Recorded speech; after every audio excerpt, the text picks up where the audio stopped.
Okay, we're back out here working on the spare tire carrier for my 77 C10, and I really only have one last piece to make, which is this back panel right here that'll go from the lip of the original fender down here to the trailer fender patch panel that I made. So we just gotta make this piece right here. I got some 14 gauge here on the work stand.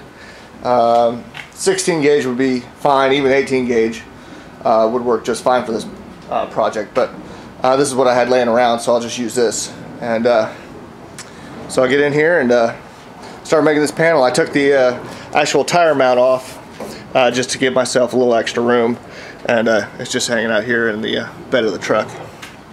So I'll get going on this, and then we'll take some more videos. Okay, here's the start of my panel that I'm gonna put into this area. I cut it at 19.5 in length and 11.25 in height. And so now what I'm trying to do, I'm going to work on getting this angle cut into the panel, and then worry about doing this line right here. So what I'm trying to figure out, I've got this piece of the fender. Now this was the piece that was right in this area that I cut off, and I held onto it because it still has the exact same radius as the other side, so it's a good template to use to trace my radius here. So basically what I'm just trying to figure out is, I know I'm going to start at this corner up here. This corner right here will line up with this corner right here, so I just need to figure out how I'm going to position this, because I can draw it down like that or up like that. So it's just gonna be a little figuring, but I'll get it drawn in there and cut, and we'll just keep working on this. Alright, so I got the large radius cut into the patch panel here. Matches the radius here on the lip of the trailer fender patch panel, as I'm calling it. And so yeah, I'm pretty happy with that.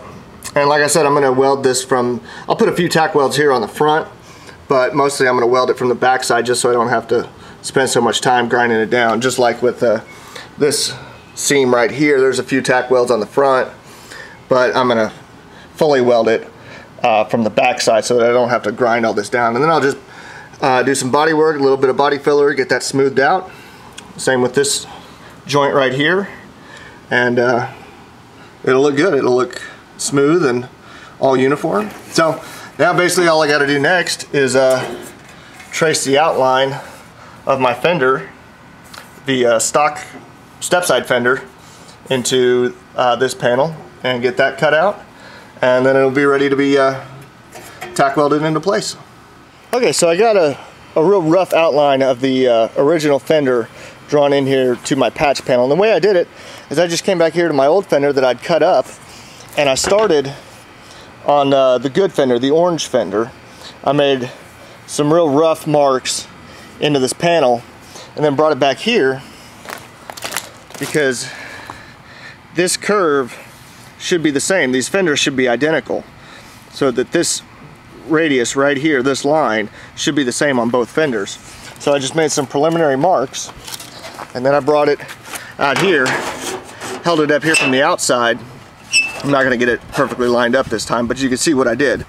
And then I just drew my line, and so now I'm ready to cut it. I'm actually going to cut on the outside of the line, meaning this side of the line, just because I don't know how perfectly accurate this line is. So I'm going to leave myself 1/8 to a 3/16 of wiggle room there, so that if I need to, all I can do is just come in with a flap wheel and grind it down and get it perfectly flush with the orange fender. So let me go make some cuts, and then we'll test it on the orange fender. Alright, so I made the cut here, and like I said, I left myself about 1/8 of an inch of play here, just in case that this line right here is not correct. So now we'll go hold it up to the fender and see how we did. Alright, here's the panel. I got it held in place, and I'm pretty happy with it. You can see there is a bit of a a little more trimming that needs to come off of this fender, or off the patch panel, but otherwise we're in good shape. We didn't cut it too short, which is always a problem. You never want to cut anything too short. You can always cut more off. You can't, well, you can, especially with welding, you can put more back on. However, it's a pain in the butt, so I always just try and leave myself some wiggle room and then cut it down as needed. So this is about ready to get welded in. I'll do a little more trimming on this patch, and then we'll get it tacked in place.